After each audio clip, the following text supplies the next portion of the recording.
문제를 가지고 나왔습니다. 사람에게 구하지 아니하고 하나님께 물으려 하나님 이 자리에 나왔습니다. 주님 도와주시옵소서. 주님 응답하여 주시옵소서. 오늘도 함께 동행하여 주시옵소서. 오늘도 주님과 함께 주님만 따라가는 우리의 인생 여정이 되기를 원하오니 주님 동행하는 기쁨이 있게 하여 주옵소서. 오늘도 말씀을 통해 저희들의 가야 할 길을 정확하게 가르쳐 주시고 하나님 믿음으로 오늘도 주님 따라가는 하루 되게 하여 주옵소서. 감사드리며 예수님의 이름으로 기도합니다. 아멘. 오늘 이 새벽에 우리에게 주신 하나님의 말씀은 민수기 27장입니다. 민수기 27장 전체를 살펴볼 텐데 그 중에서 1절에서 5절까지 말씀 우리 읽도록 하겠습니다. 저 한 절 여러분들 한 절 교독하실까요? 요셉의 아들 므낫세의 종족들에게 므낫세의 현손 마길의 증손 길르앗의 손자 헤벨의 아들 슬로브앗의 딸들이 찾아왔으니 그의 딸들의 이름은 말라와 노아와 호글라와 밀가와 디르사라.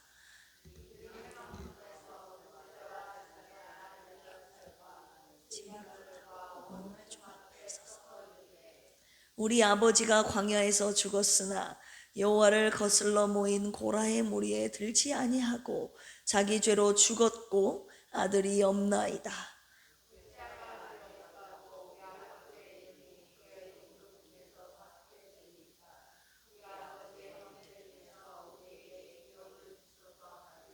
모세가 그 사연을 여호와께 아뢰니라. 아멘. 밤새 평안하셨죠? 네. 민수기 오늘 27장인데요. 네. 26장에서 어떤 내용이 등장을 했습니까? 출애굽 제 40년째에 모압 평지에서 두 번째 인구 조사를 하라고 주님이 명령하셨잖아요. 싸움에 나갈 자 20세 이상을 계수하라고. 그런데 1차 때는 출애굽 후 시내 광야 회막에서 둘째의 둘째 딸 첫째 날에 출애굽 후 2년째에 첫 번째 싸움에 나갈 자 20세 이상을 계수하라고 하셨는데 60만 3,550명이 그때 계수되었고, 오늘은 모압 평지 가나안 땅에 이르기 전에 바로 모압 평지에서 들어가기 전에 바로 두 번째 인구조사를 하라고 주님이 명령을 하신 거죠. 몇 명이었죠? 60만 1,730명. 시간의 흐름이 있고 장소의 변경이 있습니다. 또 다른 1차와 2차 계수 때의 다른 점은 뭡니까? 세대가 바뀌었다는 거예요. 그 1차 때는 1세대들, 그런데 2차 때는 2세대들. 1차는 1세대, 2차는 2세대. 그러나 1세대가 다 죽었다는 거죠. 2차 계수 때는. 누구와 누구만 빼고요? 여호수아와 갈렙만 빼고. 자, 왜 계수를 하게 하셨는지 한 가지 이유가 더 추가가 됐어요. 2차 때는 땅을 분배하기 위해서. 그래서 우리 지난번에 말씀 26장 하반절 읽어보셨잖아요.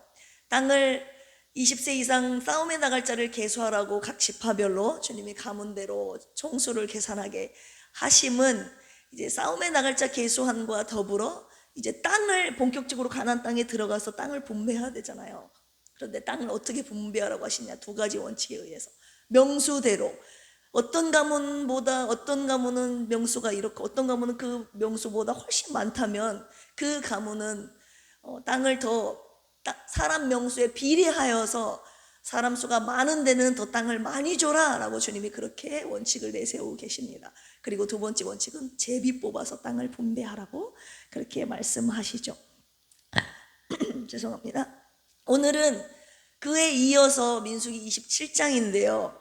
두 가지 내용이 등장을 합니다. 첫 번째 1절에서 11절까지 이제 26장에서 주님이 계수하라고 한 이유가 토지 분배 때문이 한 가지 이유가 더 추가가 됐잖아요. 그 이야기에 관한 이야기가 첫 번째 등장을 하는 거예요. 슬로브앗의 딸들에 대한 땅 기업의 상속의 원리에 대해서 주님이 첫 번째로 말씀을 하시는 거고, 두 번째는 12절에서 23절까지는 모세의 후계자인 여호수아에 대한 내용이 기록이 되어 있습니다.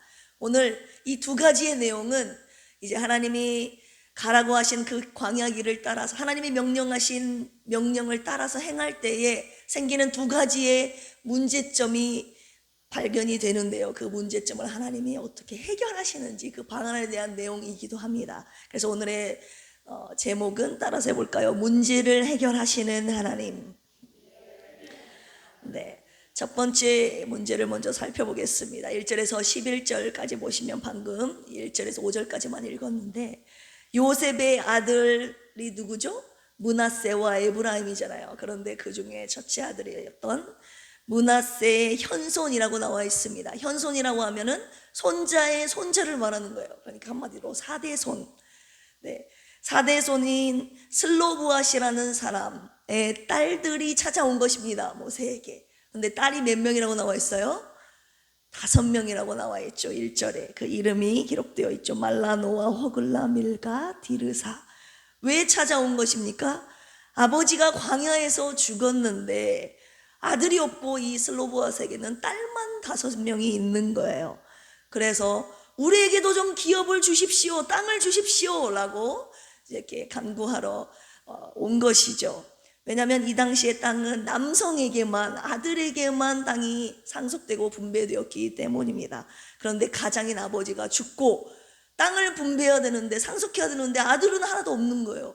딸만 5인 거예요. 그러니까 그 슬로브앗의 5 딸들이 와서 이 토지 분배법에 대한 이의를 제기하고 있는 것입니다.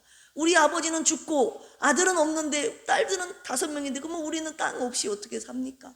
우리 딸들에게도 기업을 주십시오 라고 이의를 제기하러 온 것입니다. 자, 여기서 모세는 이 슬로브앗의 딸들의 문제를 가지고, 이 문제를 가지고 누구에게 가는가가 우리가 주목해야 될 첫 번째 포인트입니다. 5절 보시면 모세가 그 사연을 누구에게? 여호와께 아뢰니라. 하나님께 그 뜻을 물으러 간 거죠. 이 문제, 하나님이 또 남성들에게, 아들들에게만 주라고 했던 이 토지 분배법, 그 당시 문화가 그랬으니까요. 그런데 이 문제에 딱 직면하게 됐을 때 이 문제 어떻게 해결해야 됩니까? 모세가 하나님께 들고 갑니다. 하나님께서 뭐라고 하십니까? 7절 딸들의 말이 옳으니 그들에게도 기업을 주어 받게 하라. 하나님께서 딸들에게도 기업을 주라고 그렇게 말씀을 하시는 거예요.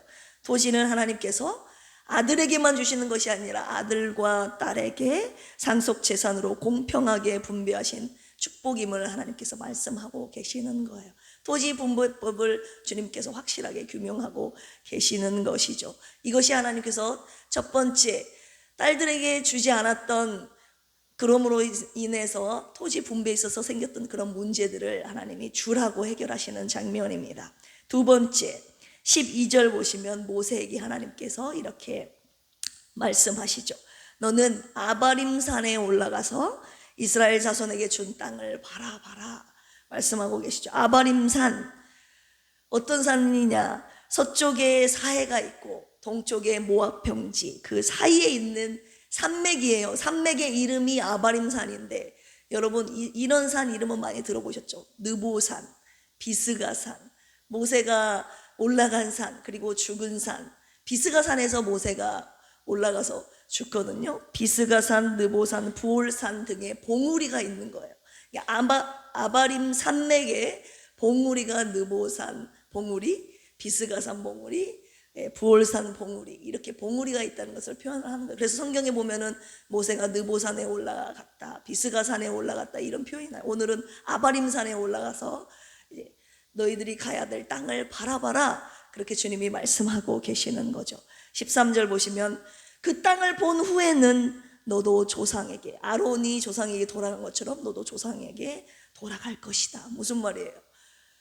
땅에 들어가지 못하고 너는 그 땅을 바라본 후에 돌아가리라, 죽게 될 것이다, 주님이 말씀하시는 겁니다. 땅을 모세는 바라보기만 하고 이스라엘 백성들을 출애굽시켜서 모압 평지까지 가나안 땅 들어가기 바로 전까지 인도만 하고 들어가야 될 가나안 땅을 바라보기만 하고 들어가지 못한다고 주님이 말씀하시는 거죠. 그 사실은 여러분들 잘 알고 계실 것입니다. 그 이유가 무엇입니까? 27장 14절에 보시면 이는 신광야에서 회중이 분쟁할 때에 너희가 내 명령을 거역하고 그 물가에서 내 거룩함을 그들의 목전에 나타내지 아니하였음이니라. 이 물은 신광야 가데스의 어떤 물이요? 무리바 물이니라. 신광야 가데스에서 그들이 물이 없다고 다투고 불평했던 사건, 분쟁했다고 표현하고 계시잖아요. 그 분쟁했을 때, 그들이 물이 없다고 불평했을 때, 다퉜을 때 하나님께서 어떻게 그들에게 명령하고 계십니까? 그 사건은 민수기 20장으로 가면 알 수가 있습니다. 민수기 20장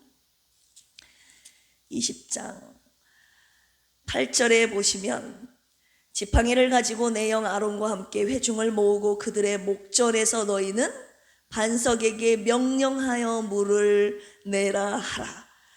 반석에게 물을 내라 하라고 명령을 하라고 주님이 말씀을 하셨는데 10절 11절 보시면 모세와 아론이 회중을 그 반석 앞에 모으고 내가 반역한 너희여 들으라. 우리가 너희를 위하여 이 반석에서 물을 내랴 하고 어떻게 합니까? 11절 모세가 그의 손을 들어 그의 지팡이로 반석을 2번 치니 물이 많이 나오므로 회중과 그들의 짐승이 나오니라. 주님은 반석에게 명령하라고 했는데 모세가 화가 나는 바람에 반석을 2번 지팡이로 쳤습니다. 물은 나오게 됐고 회중들은 마셨지만 주님이 뭐라고 말씀하십니까? 12절 여호와께서 모세와 아론에게 이르시되 너희가 나를 믿지 아니하고 이스라엘 자손의 목전에서 내 거룩함을 나타내지 아니한 고로 너희는 이 회중을 내가 그들에게 준 땅으로 인도하여 드리지 못하니라.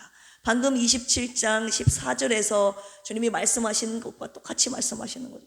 네가 내 명령을 거역하고 내 거룩함을 나타내지 않았기 때문에 너는 가나안 땅을 보기만 하고 들어가지 못하리라. 주님이 모세에게 그렇게 말씀하고 계시는 겁니다. 하나님께서 20장 12절에서 방금 드리기만 하고 들어가지는 못한다고 말씀을 하셨는데요. 신명기 3장에 보시면요, 모세가 가나안 땅 입성을 하나님께 소원하는 내용이 나오거든요. 우리 거기도 한번 찾아볼까요? 민수기 3장 죄송합니다. 신명기 3장이죠. 신명기 3장 25절에서 27절까지 구하옵나니 모세가 하나님께 간구하고 있는 내용이에요. 제가 읽어드리겠습니다. 구하옵나니 나를 건너가게 하사 요단 저쪽에 있는 아름다운 땅 아름다운 산과 레바논을 보게 하옵소서 하되 나를 건너가게 해주시면 안 되겠습니까? 주님께 간구하죠. 그런데 주님이 뭐라고 말씀하십니까? 26절에 여호와께서 너희 때문에 내게 진노하사 내 말을 듣지 아니하시고 내게 이르시기를 그만해도 족하니 이 일로 다시 내게 말하지 말라. 너는 비스가산, 여기서는 이제 비스가산이라고 표현이 되어 있죠. 비스가산 꼭대기에 올라가서 눈을 들어 동서남북을 바라고 내 눈으로 그 땅을 바라보라. 너는 이 요단을 건너지 못할 것임이니라. 주님께서 건너가지는 못할 것이라고, 나를 건너가게 해달라고 그 땅에 저도 가고 싶습니다라고 소원했지만 하나님께서 너는 들어가지 못한다 거절하시는 장면이 나옵니다. 이 부분에서 우리가 느낄 수 있는 것은 무엇입니까? 하나님이 모세를 여기까지 쓰신 거예요. 하나님이 모세를 택하사 40년간 훈련을 시키시고 이스라엘 백성들을 출애굽시키는데 얼마나 하나님의 무한한 영광을 드러나겠습니까? 하나님이 하나님 되심을 하나님이 10가지 재앙으로 나타내 보여주시면서 모세를 통해서 그들을 출애굽시켜서 이 가나안 땅 바로 앞에 있는 요단강만 건너면 가나안 땅인데 그 전에 모압 땅까지 인도하는 것이 바로 하나님이 여기까지 모세를 쓰셨다는 것입니다. 여기에서 어떤 깨달음을 얻을 수 있습니까? 언제 어디서든지 하나님의 거룩함을 나타내야 된다. 내 감정 때문에 하나님의 명령을 거스르면 안 된다는 사실을 우리가 깨달아 알 수 있습니다. 저와 여러분들이 느끼는 막 화내고 막 치밀어 오르는 분노 이런 것들을 감정들을 조절해야 된다는 것을 알 수가 있어요. 우리가 살아가다 보면 환경 때문에 사람 때문에 막 화가 나고 속상하고 다툴 일들이 많이 있잖아요. 미울 때가.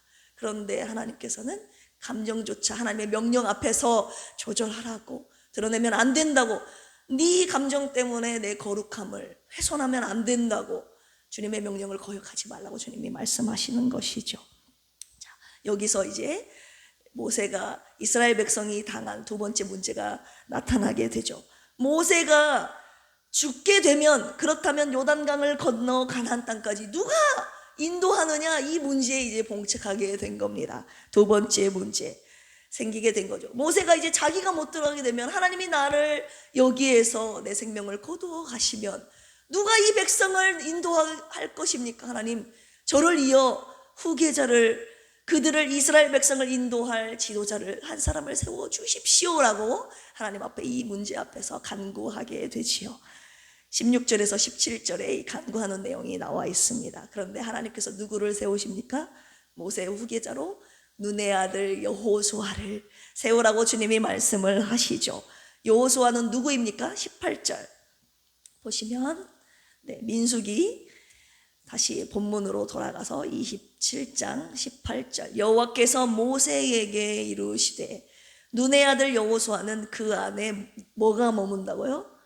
영이 머무는 자니 너는 그를 데려다가 그에게 안수하고, 그 안에, 여호수아 안에 하나님의 영이 임재, 하나님의 영이 거하시는 아들이라 이 말이에요. 하나님의 영이 그 안에 있어서 그를 인도하시고 주재하시고 감동감화하는 사람이라고 주님이 말씀하시는 거예요. 한마디로 하나님이 리더로 세워서 온 땅 이스라엘 백성들을 이끄는 자는 누구보다 학식이 뛰어나고 힘이 세고 능력이 있고 그런 외모적인 것이 아니라 그 안에 하나님의 영이 있는지, 왜냐하면 하나님의 영이 있어야 하나님이 말씀하신 대로 백성들을 이끌지 않겠습니까? 환경을 바라보지 아니하고 형편을 바라보지 아니하고 오직 하나님의 영이 충만하여 하나님이 이끄시는 대로 순종할 수 있는 자를 하나님이 선택하셨다는 것을 우리가 알 수 있습니다. 하나님의 영이 머무는 자니 그에게 뭐 하라고요? 안수하라. 하나님이 어떻게 지도자로 세우시는지를 세 단계로 주님이 18절, 19절, 20절에 말씀하고 계십니다. 첫 번째, 너는 그를 데려다가 뭐 하라고요? 안수하라. 안수는 죄 전가할 때도 안수를 하지만 누군가를 하나님께서 지도자로, 제사장으로 세울 때, 임직할 때 하나님이 안수를 하십니다. 이제 하나님께서 모세 뒤를 이어 이스라엘 백성들을 가나안 땅으로 이끌 두 번째 후계자로, 지도자로 여호수아를 세워서 안수하시는 장면이, 안수하라고 명령을 하시는 장면이 18절에 나옵니다. 19절에 온 회중 앞에 세워, 그냥 누구죠 방금? 여호수아에게 안수만 하고 끝나는 것이 아니라 이제 온 회중 앞에 그를 드러내어 하나님께서 이제 위탁하는 장면이 나옵니다. 온 회중 앞에 세워 그들의 목전에서, 그들이 다 보는 데서 하나님께서 그에게 위탁하라고 명령하시죠. 위탁은 이제 모세가 했던 그 일들을 맡기고 임명하고 책임을 지우는 일을 말하고 있습니다. 그리고 20절에 보시면 내 존귀를 그에게 돌려 이스라엘 자손의 온 회중을 그에게 뭐하게 하라? 복종하게 하라. 그래서 3단계인 거예요. 하나님이 안수하게 하시고 그 다음 모든 일들을 위탁하게 하시고 온 회중 앞에 보는 데서, 그리고 온 회중이 바로 그 하나님께서 세운 여호수아에게 복종하게 하시는 이 절차를 하나님이 하시는 거죠. 하나님이 누구를 세우시는가에 우리가 두 번째로 주목해야 되는데요, 그 후계자로, 지도자로, 사람의 어떤 단체, 하나님의 공동체를, 하나님 나라의 백성을 이끌어가는 지도자로 하나님께서 누구를 세우십니까? 사람의 추천으로 세우신다는 것이 아니에요. 하나님이 직접 임명하셨다는 것에 우리가 주목해야 합니다.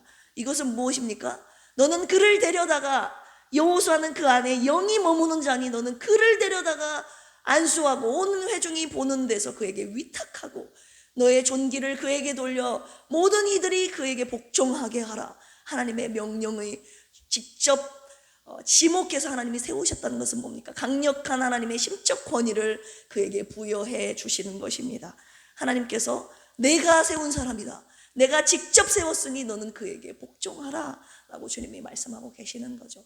네, 결론의 말씀 간단하게 드리고 기도할까 합니다. 민수기 27장에서는 두 가지 문제가 등장했었죠. 토지 분배에 있어서 남성 아들이 없기 때문에 이 딸만 있는 슬로봇의 딸들 토지 분배를 어떻게 해야 되는지 그 문제에 봉착하게 되었습니다. 그리고 모세가 죽게 되면 이스라엘 백성들을 누가 가나안 땅으로 인도해야 될 것인가, 이 두 가지 문제에 봉착하게 된 것이죠. 하나님의 약속의 땅을 향하여 가는 도중에도 이런저런 문제들이 생길 수 있다고 주님이 말씀을 하시는 거예요. 그럴 때 어떻게 해야 되는가, 우리가 아까 5절에 살펴본 것처럼, 그리고 모세가 간구했던 것처럼 첫 번째 문제에 있어서 모세가 어떻게 했습니까? 그 사연을 하나님께 들고 가잖아요. 그리고 자기가 죽게 되면 이스라엘 백성들의 후계자 지도자가 없는 그 문제에 대해서 모세가 여전히 하나님께 간구하는 내용이 두 번째 내용으로 우리가 살펴보지 않았습니까? 모세처럼 우리가 이런 문제들 앞에서 사람을 찾아가서는 안 된다는 거예요. 하나님께 사연을 아뢰고 간구하라고 주님이 오늘 저와 여러분들에게 결론적으로 말씀하고 계시는 것입니다. 왜 그렇습니까? 하나님께서 직접 광야 길을 인도하고 이끌어 가실 분이시기 때문에 모든 그 길에 생기는 문제 또한 하나님이 해결 방안을 갖고 계시고 해결할 능력을 하나님이 갖고 계신다는 것이에요. 그래서 사람을 찾아가지 말고 문제가 있으면 그 문제를 가지고 나에게 와라 라고 주님이 말씀하시는 거죠. 그 문제를 들고 오는 자, 그 문제를 아뢰는 자, 그 자의 문제를 주님이 해결해 주시겠다고 말씀을 하시는 거예요. 그래서 하나님이 문제가 생길 때 네가 이 문제를 가지고 누구에게 아뢰는가, 누구에게 이 문제를 갖고 가는가를 주님이 보고 계신다는 거죠. 하나님은 저와 여러분들이 갖고 있는 문제를 자신에게 갖고 오기를 주님이 원하십니다. 하나님께 어떤 사연이든지 하나님께 가지고 나와 하나님께 아뢰시고 간구하셔서 모든 문제 해결 방안, 지혜와 능력을 갖고 계시는 하나님께 아뢰심으로 말미암아 문제 해결자이신 하나님의 해결 응답을 받고 그다음 그 기쁨으로 주님과 함께 우리 광야 인생길을 걸어나가는 우리 필그림 교회 모든 성도님들이 되기를 주님의 이름으로 축원합니다.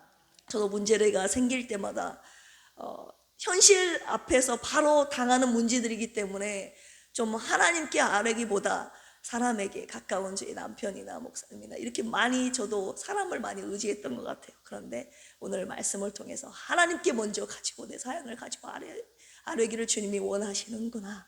그러면 주님이 그 해결 방안으로서 사람을 통해서 해결해 주시기도 하니까, 그런데 내가 하나님 이전의 사람을 만나지 않겠다라고 주님 앞에 약속 드리고 올라왔습니다. 저와 같은 결단으로 여러분 문제가 생길 때마다 하나님께 아뢰고 주님께 해결 응답을 받고 걸어나가는 우리의 삶의 여정이 되기를 주님의 이름으로 축원합니다. 함께 기도하시겠습니다. 하나님 아버지 감사합니다. 오늘 이 새벽에도 주님 앞에 나와 우리들의 삶을 살아갈 때에, 광야 인생길을 걸어갈 때에 당하는 모든 문제들 하나님 어떻게 해야 되는지 오늘 말씀을 통해서 가르쳐 주셔서 감사합니다. 하나님 주님 앞에 우리의 문제를 들고 나와 아뢰는 우리 필그림의 성도들 되게 하여 주시옵소서. 사람을 찾아가지 않고 세상적인 방법을 간구하지 않고 하나님 주님께 제일 먼저 아뢰는 간구하는 필그림의 성도들 되게 하여 주시옵소서. 그리하여서 하나님 오늘 민수기 27장에 나온 두 가지의 문제를 하나님의 지혜로 하나님의 방법으로 말씀하시고 명령하시고 해결하게 하시는 그 모든 지혜와 능력을 하나님 저희들이 함께 우리의 삶 가운데도 경험하며 아버지 하나님 기쁨으로 살아가는 우리의 광야 인생길 여정 되게 하여 주시옵소서. 오늘 이 새벽에도 저희들 기도할 제목들 많이 있습니다. 우리 필그림 교회가 예수 생명의 말씀으로 영혼을 살리는 교회, 성령 충만한 교회, 병든 자를 치유하는 교회 되게 하옵소서. 우리 김희자 사모님, 김영식 성도님, 조은영 집사님, 유정남 집사님, 이재근 집사님, 이강래 집사님, 왕정한 집사님 불쌍히 여겨주시고 회복시켜 주시옵소서. 우리 필그림 교회가 진리 안에서 예배, 교육, 전도, 봉사, 교제, 이 5가지 영역이 균형 잡힌 건강하고 행복한 교회 되기를 원합니다.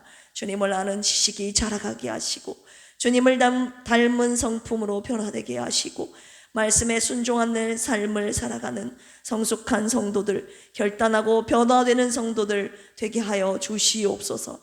우리나라 대한민국을 위해서 기도합니다. 주님을 경외하는 나라 되기를 원합니다. 돈과 쾌락과 명예와 지식을 따라가는 이 어두운 세상 속에서 오직 하나님만을 섬기는 나라, 오직 주님이 다스리시는 나라, 세상 가운데 왕같은 제사장 나라로 쓰임받는 이 나라 되게 하옵소서. 예수 그리스도의 십자가의 사랑으로 민족의 복음화와 평화적 통일을 이루어 주옵소서. 예수 그리스도의 복음이 북한과 세계 속 온 민족들에게 전해지게 하시고 오직 예수로 하나 되는 남북한과 온 세계 열방이 되게 하여 주시옵소서. 한국교회와 신앙의 순수성을 회복하기를 원합니다. 오직 하나님의 말씀과 믿음을 지키는 순전한 그리스도인들 되게 하옵소서. 어떤 욕과 고난과 핍박 가운데서도 끝까지 하나님의 말씀을 붙잡고 승리하는 참된 믿음의 교회 공동체 되게 하여 주시옵소서.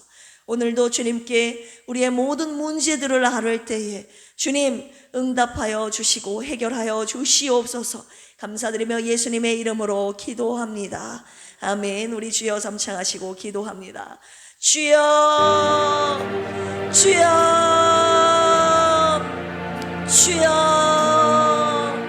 하나님 아버지 감사합니다. 오늘도 하나님 우리의 인생 여정 가운데 내가 당하고 있는, 내 가정이 직면하고 있는, 하나님 우리 교회가, 이 나라가 직면하고 있는 모든 문제들에 대하여 하나님 주님 앞에 나와 간구할 수 있는 은혜를 허락하여 주시니 감사합니다. 오늘 이 문제들에 대해서 어떤 사람과 논의하는 것이 아니라 하나님께 먼저 나의 사연을 들고 나와 하나님께 아뢰는 하나님 믿음의 백성들 되게 하여 주시옵소서. 오늘 말씀을 통하여 하나님 우리 모두에게 공평하게 하나님 땅을 분배하시고 기업을 분배하시는 평등하신 축복하시는 복을 주시는 하나님 아버지의 은혜를 깨달아 알게 하여 주셨습니다. 또한 아버지 하나님 내 감정 때문에 하나님의 명령을 거스르면 안 된다는 것을 저희들에게 가르쳐 주셨습니다.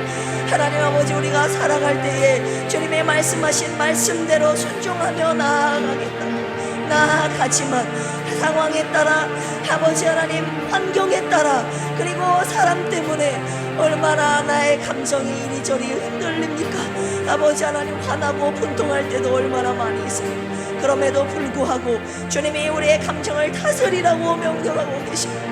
어떠한 상황 속에서도 언제 어디서나 내 명령을 하나님 준행하라고 지키라고 주님 말씀하여 주셨사오니 그 어떤 상황 속에서도 내 감정 때문에 하나님의 명령을 거스르는 일이 하나님 제 생전에 우리의 생전 가운데 일어나지 않도록 주여 도와주시옵소서. 아버지 하나님 주님이 약속하신 가나안 땅에 하나님 보기만 하고 들어가지 못했던 모세, 하나님 마음속에 간절함이 있었으나 하나님께서 거기까지 쓰신 것이 모세의 사명이었습니다.